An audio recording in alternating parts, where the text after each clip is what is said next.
And you've got the idea that the best theories we have on the market cannot give you this intuition. So obviously the line of response, the least interesting, quite frankly, line of response is to say, no. A good semantics is able to give you everything that you want in the meaning. We have meaning enough. Right? Right, so the point was that there's no meaning encoded content, that is not a mere hint. Right. Of course we know, yeah, of course, right? We communicate a lot of stuff that's not encoded in meaning, but we know that. It's an implicature, and these people want to, well, that's Emily did much better and more detail, but these people want to say, well, it's not really implicature. Implicatures, at least the classic ones, the ones that Christ told us, surely might not well be a big problem for traditional semantics, but our stuff doesn't fall into that category because, and there are a few arguments there, again, unrelated, very arguments that, are supposed to show that this is content in some interesting sense, in some privileged sense, and that semantics should care about that, because semantics, apparently, according to these people, cares about content. So why is it supposed to be not a conversational implicature? Well, we're supposed to have some intuitions, and I think we do have intuitions, and in fact Emma put those intuitions in I think, in the right place, the social, legal, copyright kind of intuitions, for example, yeah, there surely are everyday assessment of content, and some really being what is strictly said, what you're very responsible for. No, okay, fine, yeah. So that's a reason to think that these are not merely implicatures. Another reason is that you need those to get implicature, right? Because otherwise, I don't know, from it's raining you don't get the right implicature, but from it's raining in Genoa, you get implicature that we shouldn't go out for a picnic, for example. Right? So you need the rich content as an input of Pricean calculation, these people say. Right? Okay, then there's two that are more interesting. Here is one, and I will.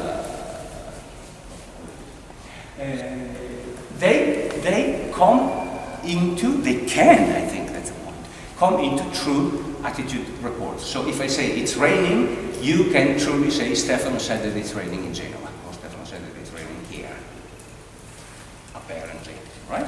You can surely say less, but that shouldn't bother those people. They say, yeah, fine, you can also be quick and say Stefano said that it's raining. But literally, you can truly say Stefano said it's raining in Genoa, even though all he said is it's raining. Okay.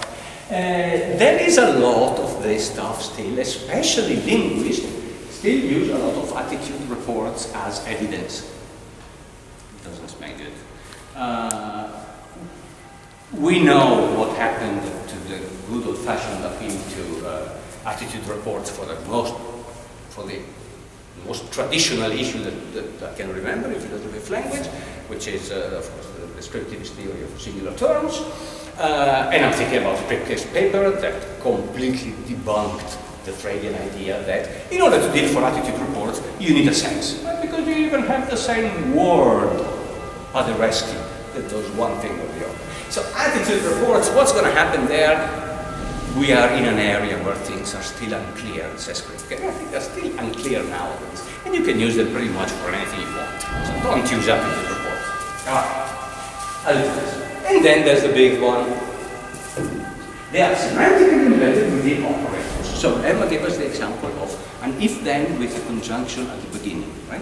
And it seemed truly to make a difference. And so traditional semanticists, I don't know why, but apparently traditional semanticists, I'm told, think that and in English means exactly the same as conjunction in the conjunction through the function. Yeah, I happen to think that. I'm sure many other semanticists don't, but anyway. Right, but if you say, if John got married and had 3 kids, the vicar will be happy, true. If John had 3 kids and got married, the vicar will be happy, less true. Right? So it seems to interact with operators. So what does it mean that interacts with operators? That is supposedly something that semantics should care about, so it's not at least something that you can relegate to implicature, I suppose. I suppose that's the thing. Okay, so I will say quite a few things that have a bearing on this, even though they will be scattered through the paper. This is neither necessary nor sufficient for one or the other, pretty much. Well, it's not necessary, I take it to be obvious that it's not necessary. There's a term for all of those things that do not semantically embed within operators, but are surely not implicated very much, and that's projection, of course. There are all those things that jump in front, and I will talk about those. An example of those, interestingly, later. So yeah, some things embed syntactically, but not semantically, but you got theories for that, a lot of different theories, we're debating that. And, but this will have to wait for the second part. It's not wholly inconceivable that purely pragmatic mechanisms are the target of semantic operations, but something will need to be said, obviously, otherwise we get into some sort of mess. So this is an argument that I'm unhappy with, and that I will say something as I proceed.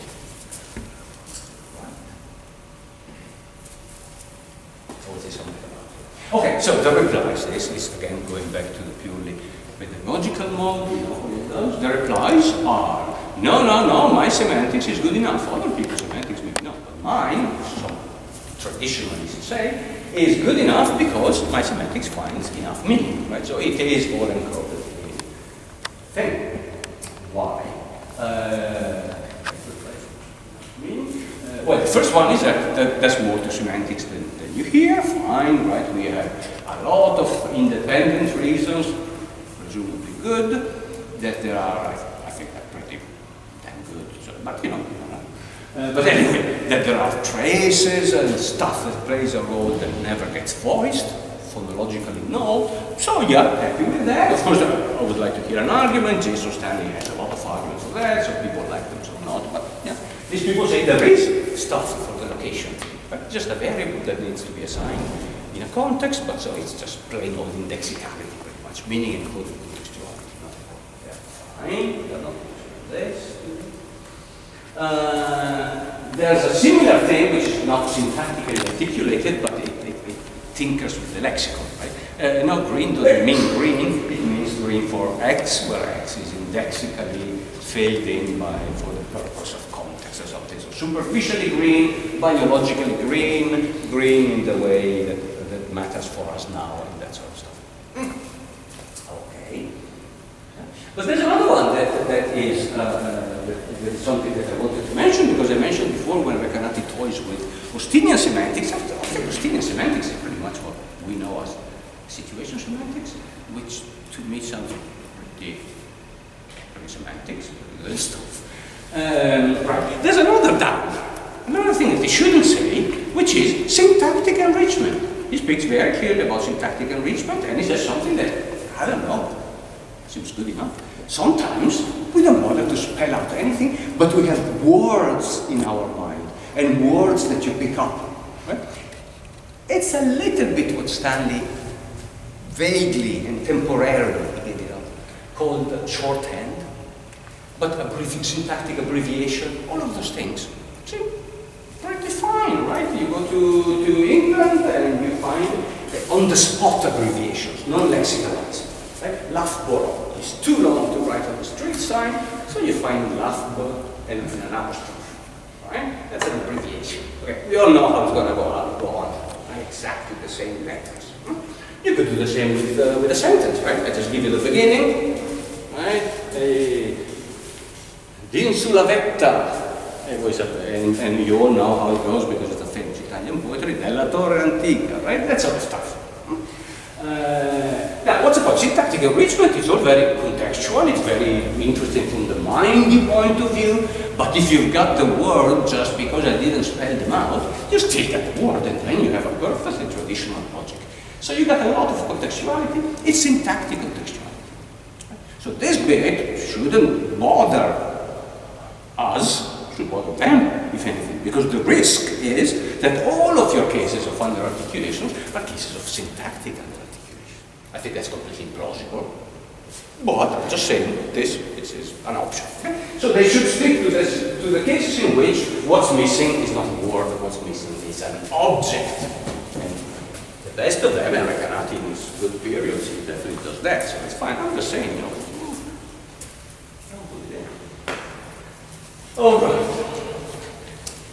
Another sort of reply, which is the one that I kind of like, is, as I said before, this is a big family. It does the job that you want to do it, or you contextualists want to do it to do, but that doesn't mean that it's really a theoretically unified category. It might happen to do the job for very different reasons. And some do this, some do that. Let's study them each, and let's see, and I wouldn't be surprised if most of them, at least, are not really as troublesome for traditional propositionality as you might want to do.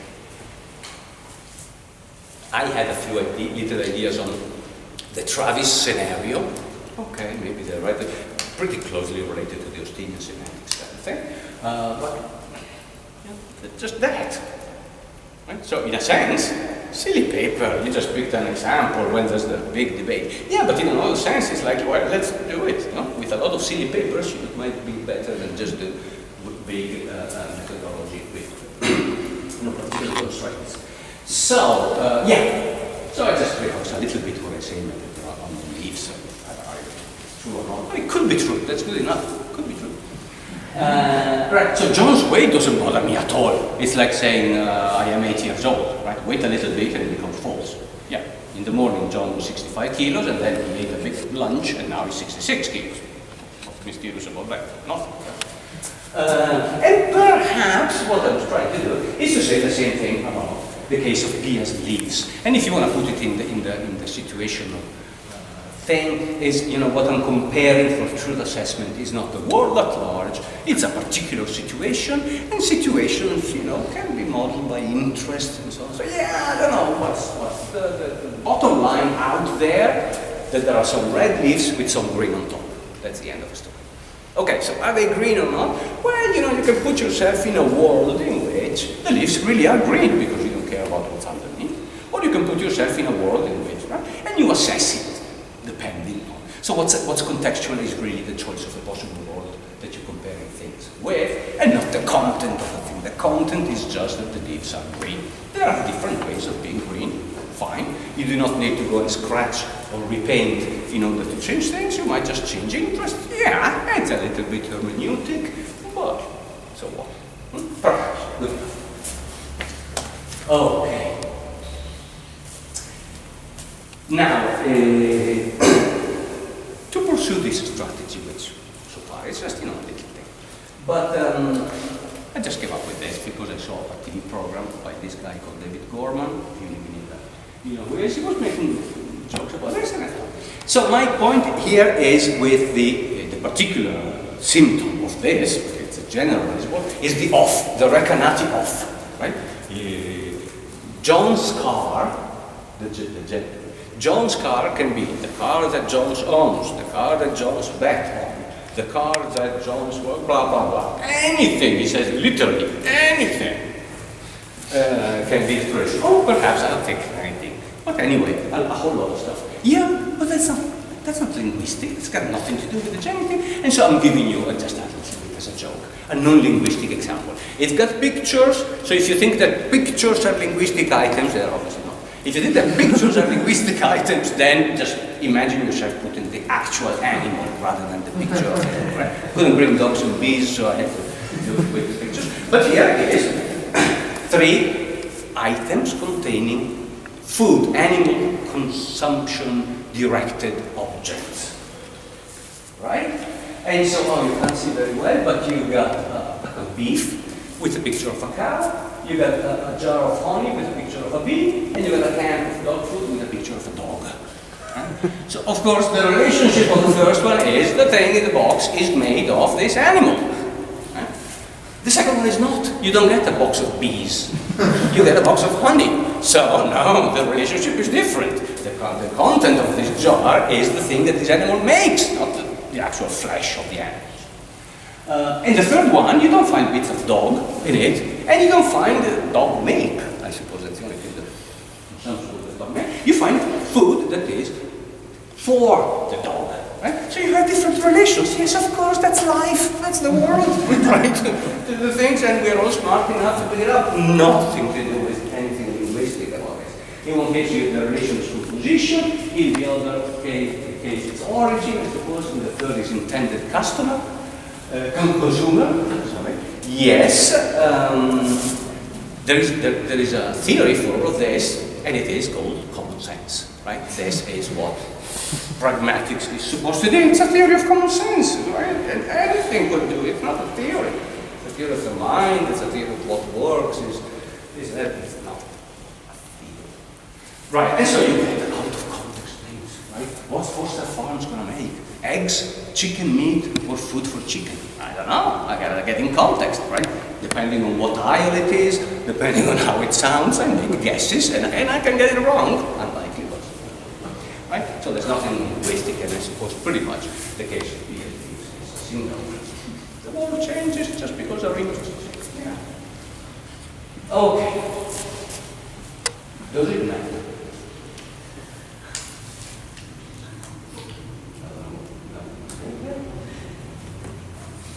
Right. And then when I lost track of things is when everybody agreed and everybody disagreed. Right? So you get some that you thought super minimalist, they say, yeah, well, strictly assert that content really is not semantic. And then you came up with the distinction between formally encoded, minimal, and free-floating content, and I'm sure there's bits to be put in between. Fine, yes. Let's cut so seriously.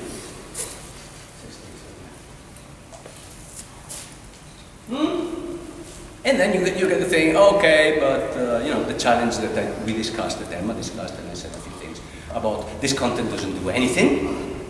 Well, apparently, if some of the proposals in the previous slides were doing, this content does actually everything that you wanted to do. It gives you the intuition. But even if that were wrong, there's a whole story about what content is supposed to do. Yeah, okay, it doesn't do that, but maybe it does a lot of other interesting things, blah, blah, blah, blah. Okay. So I conclude with two historical things before I get to the second part of the lecture, right? I want to say something about Grice. Yeah, okay, this poor man did good things, but this, what he said was a bad word. Nothing to be said about that. And I want to say a few things. The first thing that always concerned me a little bit, but apparently nobody else but me, is, it's this. And this and that. Two things. And those are ambiguity resolution and reference assignment. Oh, okay, you need those, by the way. No, it's not just meaning. It's all meaning. Well, yeah, then ambiguity resolution. So meaning of what, to begin with? Ambiguous words don't have a meaning. There's two words with different meanings. Pronoun assignment, why? Why that? Why not ellipsis resolution? Why not anaphora links? Why? These two? They seem theoretically completely arbitrary, right? You need those.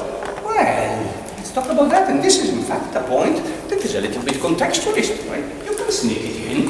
If that's all contextual, you sneaked into your what is said stuff that matters. That's not grammatically encoded. Right? Okay, so first point. It's a debate that has talked a lot about what is said, whereas the very origin of what is said are a little bit suspicious to me. And in fact, my suspicion is that the only role for what is said is exactly what Emma was saying. Something within the economy of human interaction. There's really no privileged sense. Theoretically, there's no privileged sense of what is said. Okay. The second bit that I want to add about Grice might seem unrelated. It should become a little bit clearer in the relationship when I get to part two. But it's another of the things that I find a little bit difficult, and this I think somebody has said it, is the maximum of manner. So the maximum of manner doesn't come from, it's not a calculation from what is said, it's a calculation from saying what is said. That's a very different story, right? Synonym, the classic thing is, it's the only maxim that for some reason is undetachable. Well, yeah, of course, because it doesn't have to do with content. It can be detached very much if you put the very same content in another way. Even substitution of synonyms, I'm sure we can think of something like that. Right? Well, yeah. If I'm speaking to a child in the use of ophthalmologist, I might implicate something about, message being directed to somebody else, perhaps. And if I use eye doctor, I do not. So it's an implicature that seems to be manner-based, that doesn't survive substitution of strict synonym, so it's got nothing to do with content, it's got nothing to do with what is said, it's got to do with saying it. Yeah, okay. the shift from what is said to the saying it will be the protagonist of, well, I talked about it in other occasions, but will be the protagonist in my second part of today, because saying is itself a big source of meaning, in a sense. Stolmaker said that the contextual ground gets updated by manifest events, right? If there's a goat loudly running through, it becomes part of the common ground all of a sudden without saying anything. Yeah. And he said one of the most spectacular manifest events are speech acts. Yeah, right? You might not even notice the goat because there's the dude talking. So much you're fixated onto the occurrence of a speech act. Right? So the fact that something is being said, and it's being asserted, and it's being said loudly, and it's being said with an Italian accent, and all those things, those give you meaning. They give you a lot of meaning that's obviously not semantically interesting. It just comes from the uttering of the thing. Okay, so, well, obviously no semantics. It can come in through the back door, and that's what is interesting for us. But anyway, the second guy that I want to throw a little bit of is Kaplan. Kaplan did everything right, obviously, except with the exception of a few things that he shouldn't have said. But yeah. He said this: the idea of content is central in my account. I don't think so. Joanne, one of the many reasons why I should mention you is he reminded me of, and they're right, people like Rubber. They make a big deal out of this, and they're right, because he says what is said many times, content is what matters. I want to capture the idea of information content. He's even coming at some point, then he gives it up, with a theory of reported speech that gives you that content. Right? It's content where you lose the first person perspective. So yeah, exegetically they are right, fine. I think he should have said that. I think in afterthoughts he states a little bit more clearly. And for me anyway, at least, the central idea of his account is not character. Content is obviously character. Why? Because character does the logic, which is interesting, if it's right, and even if it's wrong. Right? And then content comes out, yeah, its character is a function that needs what? Context. Okay, try to give it the argument, what you get? You get a stuff that I can combine together into intentions, into structural propositions, into there. Yeah, content, good. Could be just like that, right? And you get the whole logic. Obviously, by the way, character is what matters and not content, because content is too late for logic, right? All the unarticulated assertions, if they come with an object, they don't have a logic. They come with me. But I could be contributed by my name or by the indexical I, right? And I am talking, and Stefano is talking, have very different logical behavior profiles. It's a bit of a blunt tool, this content. Oh, yes. Oh, that's it. The different logics of contents in anonymous expressions, right? Here versus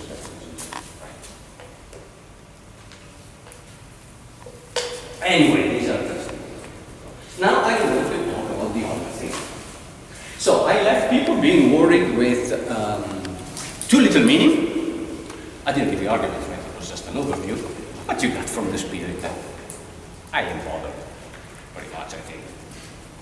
Something will happen there. Because we need anyway, so it's not interesting. Nothing to do with them. Right, but there is something else which should be, which is, there is much more meaning than content, in any decent sense of content at least, than what is said. Now I mean content, non-theoretical, right, our intuition of the stuff, what the word is. And I want to say a little bit about this, with a little bit on why it could matter for contextualists. You can see it already. If there's a lot of meaning there that is not really the classic lexically encoded or syntactic structure contributed sort of meaning, it might be that the contextualists were a little bit too much. They weren't looking at that other source of meaning. Now, is it semantic meaning? I think to a large extent you will see why I think it is. But if it isn't, at least, it's surely not free-floating, unarticulated constituency and truth conditional pragmatics. So that's the relevance for this. Anyway, so I will talk about what the system doesn't want you to know, but it is the most urgent problem facing humankind. and that is apposition, the semantics of apposition. So I will talk about apposition and the structure. And good that somebody didn't take me seriously. I was a bit worried. What was I say? Yes, and all the things that come. Right? Apposition, unfortunately, people mean lots of different things. Appositions sometimes are the same as parentheticals, but not always. Some people make a contrast between the two. These can't be appositions because they're parentheticals. But anyway, and everybody agrees that there's many types of appositives, so they have something in common, but they do different things. And I'll say something about that. But anyway, that whole thing is a little, keep in mind this double perspective. The classic perspective, I don't want to call it classic semantic perspective, because it's not that a semanticist has to, but the classic perspective is obsessed with a period. Right? The sentence is the unit. And then, I don't know, you're supposed to take a breath, absorb the proposition, put it in the common ground, and then next, right? And you just go like that. Right. Then we know that there's lots of stuff that couldn't be more semantically smelling, that requires something more, right? Requires intersentential things, intersentential anaphora and all that stuff, and so you get the discourse semantics. Fine, good. I'm not going to go technical on donkeys and that stuff. I just want to say some softer things. Yes. So discourse.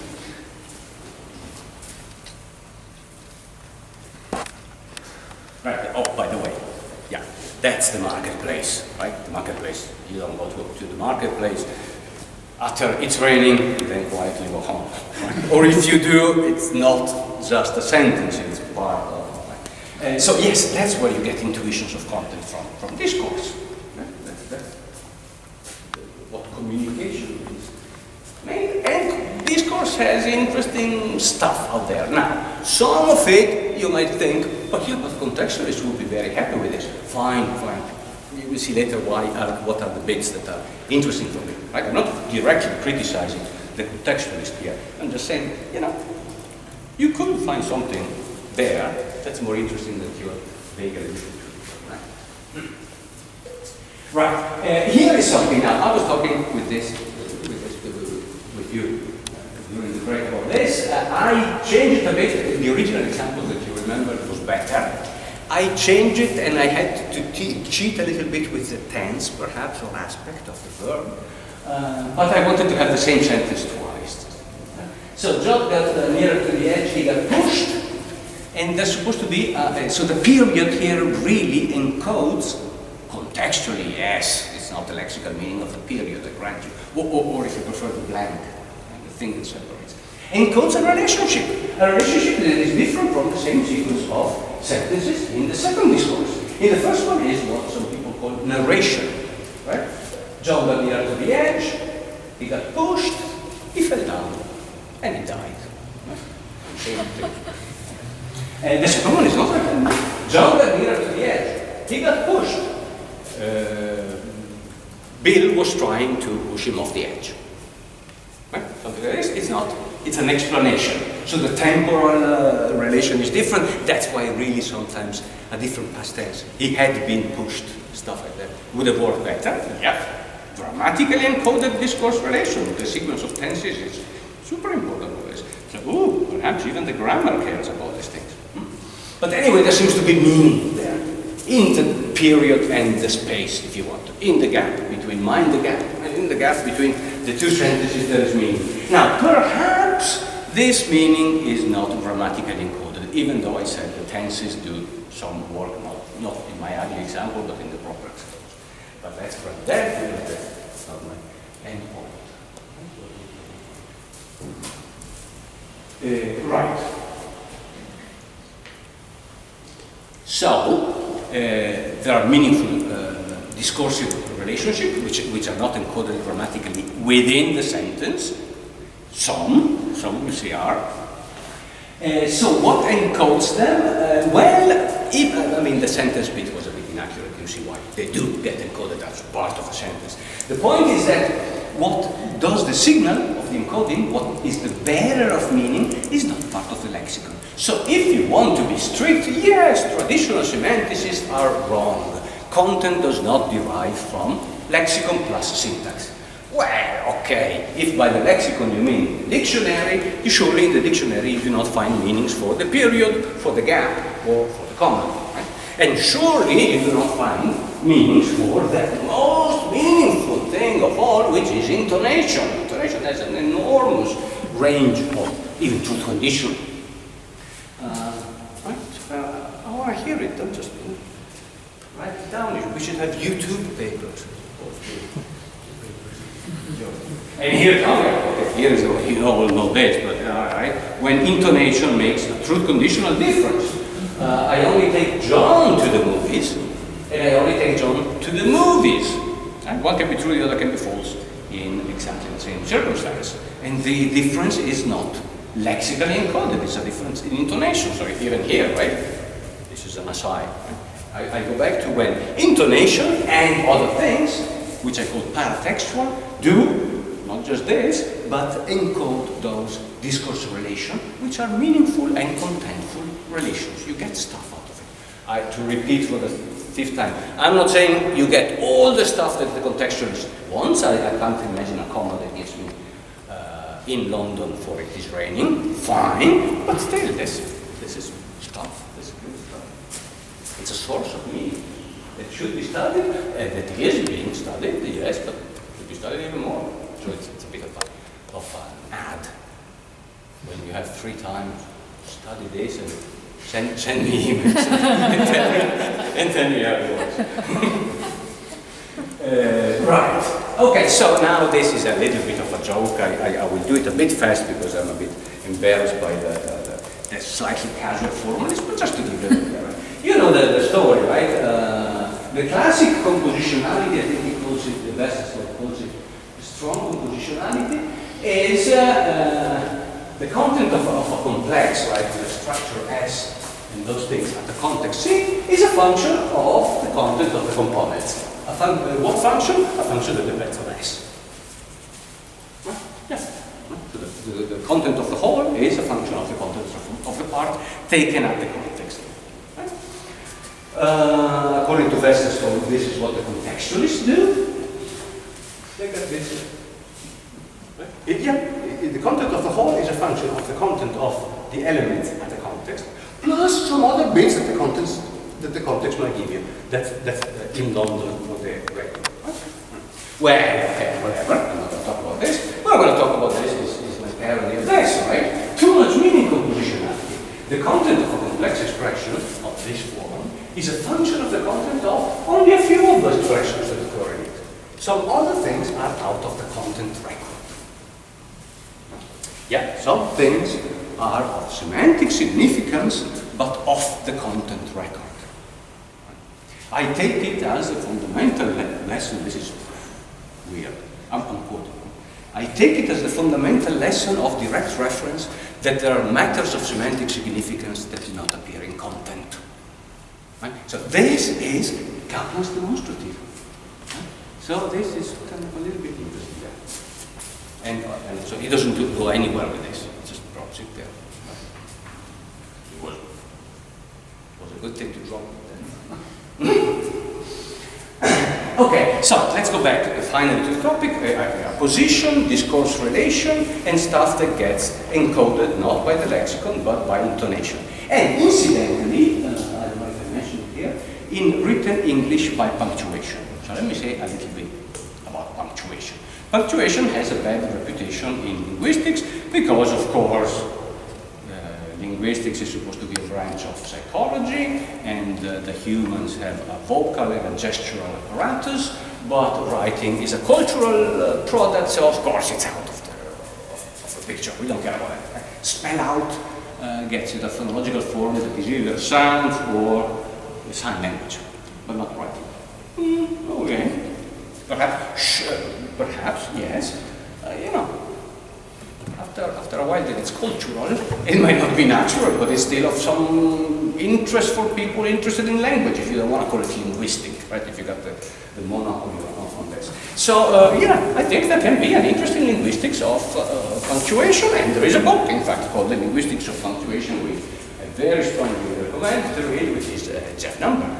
Okay? So yeah, punctuation has an interesting syntax, but mostly has a pretty interesting semantics because it's so poor. So you expect massive ambiguity in punctuation.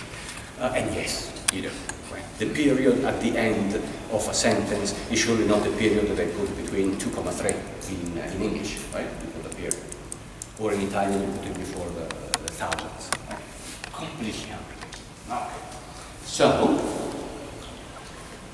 I'm having this I keep having the signs. Well, okay. That's no problem.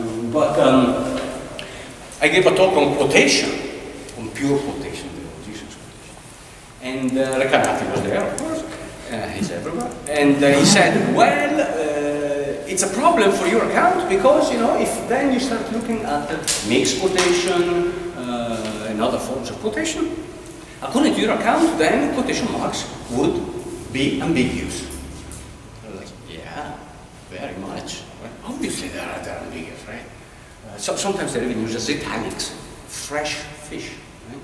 It's not, you're not mentioning fish here in Italy, obviously they're punctuation. So I thought that's an argument in favor of Matthew. No, because it's an explanatory, inadequate to think that those two little ink marks should have a constant meaning in English. That would be completely surprising. They're not even, they're probably born, I don't know what, 300, 500 years ago. I expect them to be completely, at the beginning, all those things were probably just ways of tracking intonation, roughly. The comma was surely a way of inviting for the pause. Now it isn't. It's a mistake to use the comma like that. I do that mistake many times, but in English, you shouldn't use that comma. Like,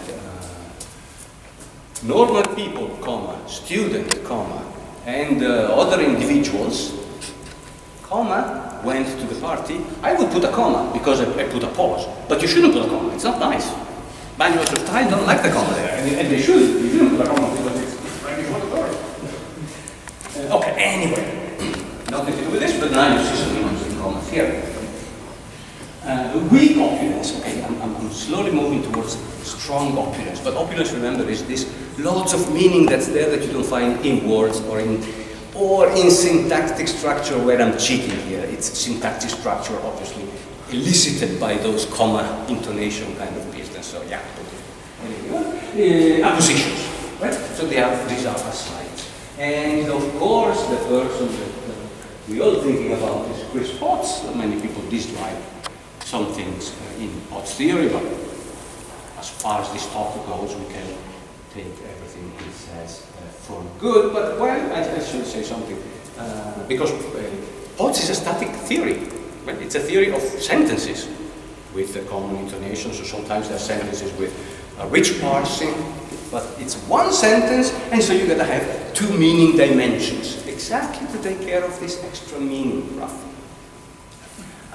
Some people say, no, I want a one-dimensional semantics because there's too much links between these two dimensions for them to be two dimensions. You can have an aphora, you can have ellipsis, copy the ellipsis, you can do a lot of things, quantifying. So, one-dimensional, but the point has to do with discourse, not with the sentence. Right? So everything you say, Potts, is pretty much all right as long as you put it in the dimension of discourse. But anyway, what's so interesting about apposition? Well, the classic case of appositions are non-restrictive clauses. Mo with Egyptian place for Roma, false sentence, I assume.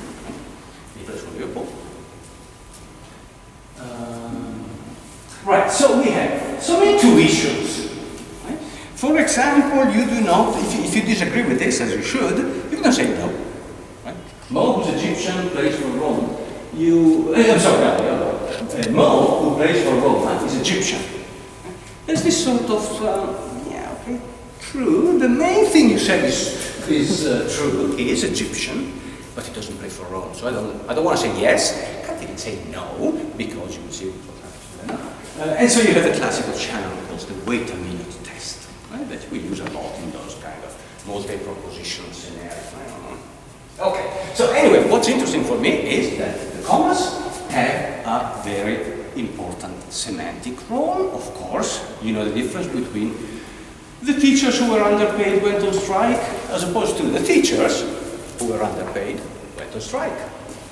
Big difference, truth conditional, right? So yeah, different meaning. This is a difference in parsing, fine. This is not, right? This is a difference in discourse relations. The stuff in between, the stuff that the commas mark is marked as an aside. Okay. So of course you get the classic thing that we were worried about at the beginning. You remember with the stuff that allegedly implicated content does not project. Now you get things that is obviously semantic content that does project. It isn't the case that Borg is Egyptian plays for Rome.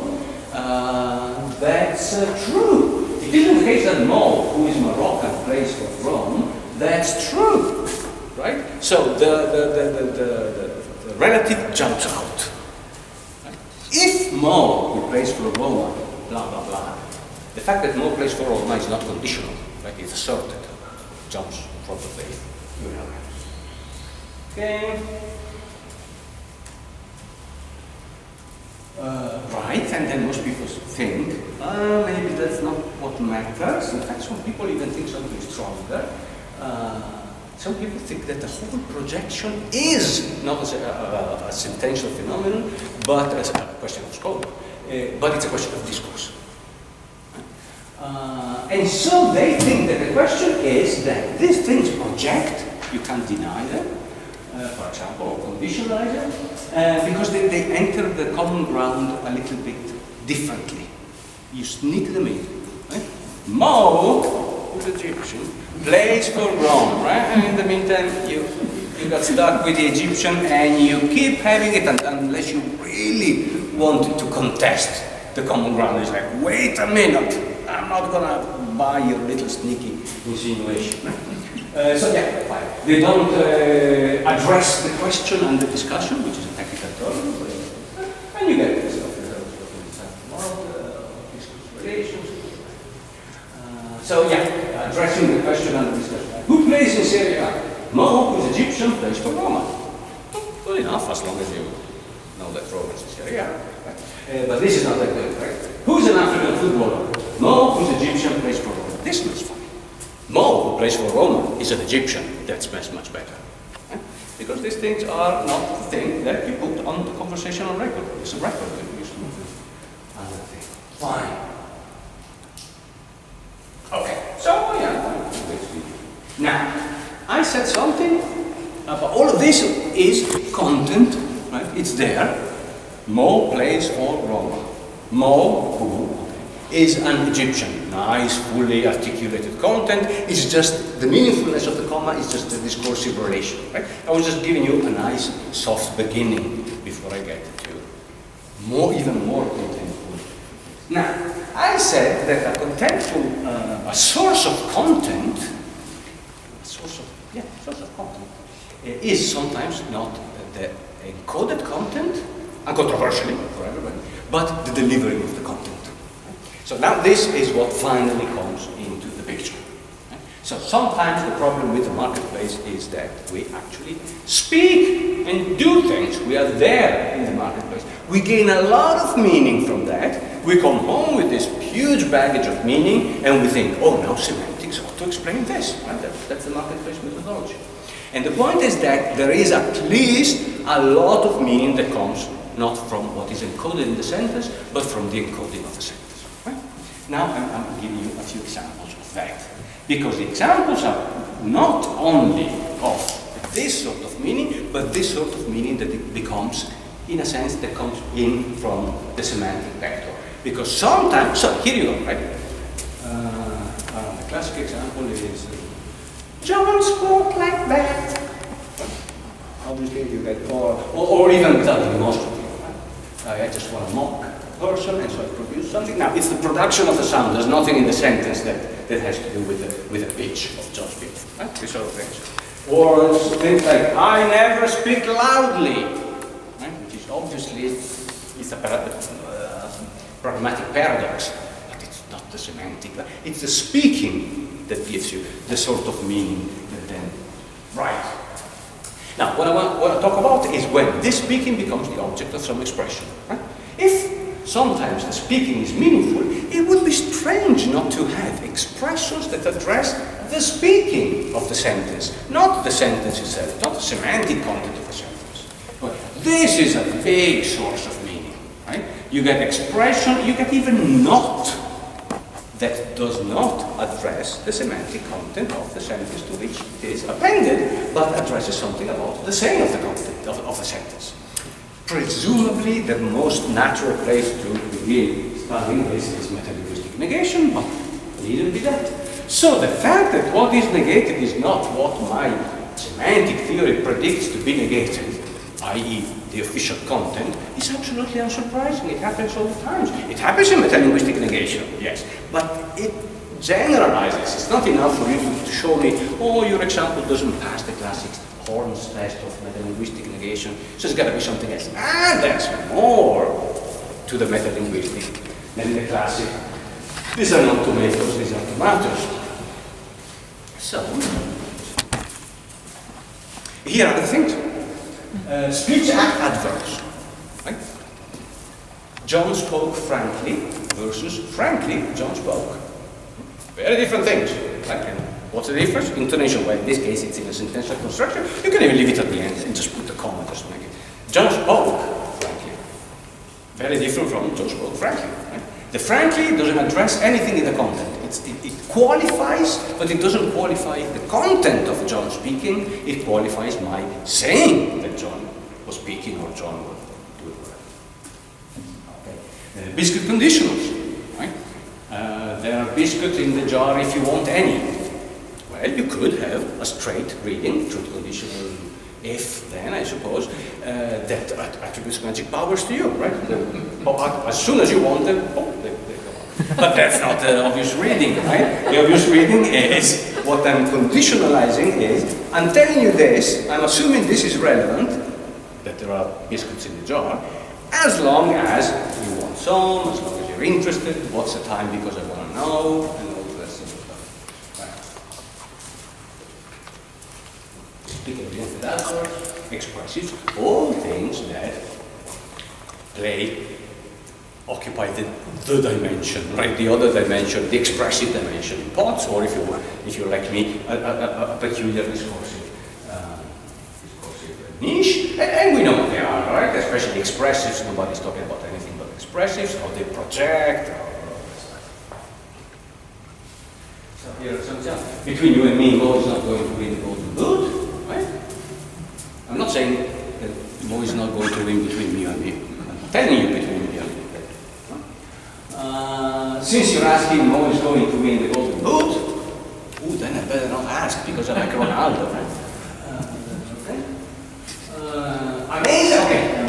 Amazingly, Mo won the golden boot. These are what we call speaker-oriented adverbs. But I want to mention this to you. That bastard Mo won the golden boot. Mo won the fucking golden boot. The interesting, okay, you know, I put a note in front of it. I'm still vulgar, and I'm still disliking poor Mo, or he's winning the boot. And you know, the whole literature, obviously this is a separate dimension of content, right? And the interesting thing is something I cannot explain, but I know that better people do something there. Is that here I dislike Mo, here I don't dislike the golden boot. I dislike Mo winning the golden boot. I think there's an intuitive reading for that. I would say that. Right? If I don't like Liverpool, and let's suppose I don't. Let's suppose I like Cristiano Ronaldo, and so Mo won the fucking golden boot. It should have been Ronaldo. But if it's a fucking golden boot, why do you want your hero to win it? Right? That's the story. The story is that what's bad is the winning, not the boot. So how? I don't know. I'm dropping it there. It's an interference. Right. And so I'm going back to the sentence now, right? I've showed you that things happen in discourse. Now I want to put them back in the sentences. Not that important for me, but I think it's the thing that a contextualist should kind of look a little bit more closely. Because those things are syntactically integrated. They're part of the syntax. They're there. Right? They're not they're not radical orphans. There were a few people a long time ago who thought that all of these things were orphans. Right? They didn't occur at any note in the parsing of the sentence. Anyway, not that crucial, but interesting. They're part of the sentence, and yet they play a special dimension there. And I'm just mentioning an application here, because, by the way, something about me and Emma worked on it in the past, and it's an interesting thing. And then I will conclude. So let me just, before I mention the application, let me just remind you what I've done here. I've shown in the second half, right? The first half was the worry about too little meaning. The second half is there's a lot of meaning, and I give you some, admittedly most of them independent examples of meaning coming out of the comma, coming out of intonation, playing a special role out there. So nothing really directly against the contextualist, but something that tells you, well, you might have to look a little bit harder. Just because you do not find I-N-L-O-N-D-O-N in London in your sentence, it doesn't really necessarily entail that the thing is fished out pragmatically from the non-linguistic. There could be linguistic basis. And look at these, aren't these interesting? Isn't this a little bit more interesting than the rain in London? Okay. So, to conclude, complex demonstratives. So, people struggle with complex demonstratives. I think things like that man with the camera. Right. And the problem is that they're demonstratives, so they're supposed to be directly referential, according to the tradition, and yet they're articulated, they're complex, they're compositional, and so they seem to have a descriptive component, so which way are we going to go?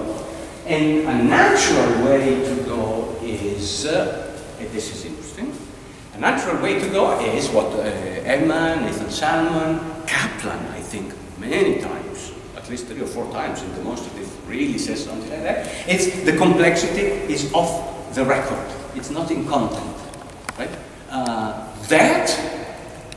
What is that? It's a thing that's waiting for a character. And now I'm going to tell you that character a little bit on the side. The man with the camera is wearing a black shirt. Right? That sort of stuff. So it's a sort of assignment of character on the fly. Right. Yeah, interesting. Interesting. Kaplan said that. At least he said it for that, but I think he means it for that. Really, it's not an operator, but it's close enough to be an operator on character. That's the thing. Right, let's give it a dummy character, and then you get this little operator that assigns it a character.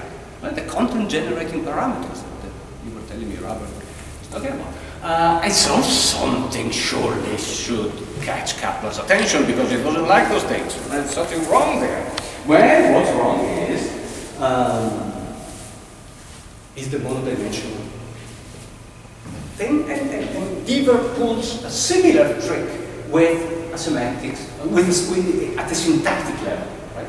He has a little bit of a cumbersome, silly tree with 2 maximal nodes. You get 2 S at the top, and then you get 1 S, and we do things like we know the linguists do, fonts and so on.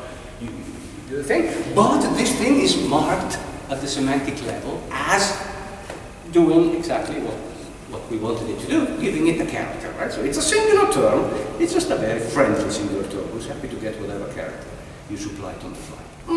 Okay, this is unrelated to contextualist, but I just thought I bring it in as a promising offspring of this analysis of discourse structure, multi-layered meanings, rich sources of meaning, punctuation, intonation, the meaningful and unsaid. And all of this, I wanted to say something else, but I forgot, sorry. Wrap up? Oh yes, another thing. Carlo asked me to give some readings a long time ago. Oh, good, fantastic readings. But this less stuff, I'm giving you a few readings now, just in case you don't know this, and you're interested. Just the beginning. Most of you I know much more. I do this, but anyway, here is a little bibliography on apposition, discourse structure, meaning coming out of the not so blue. I think that's a nice slogan. Meaning coming out of linguistic stuff, even though it's not good or fashion. Okay.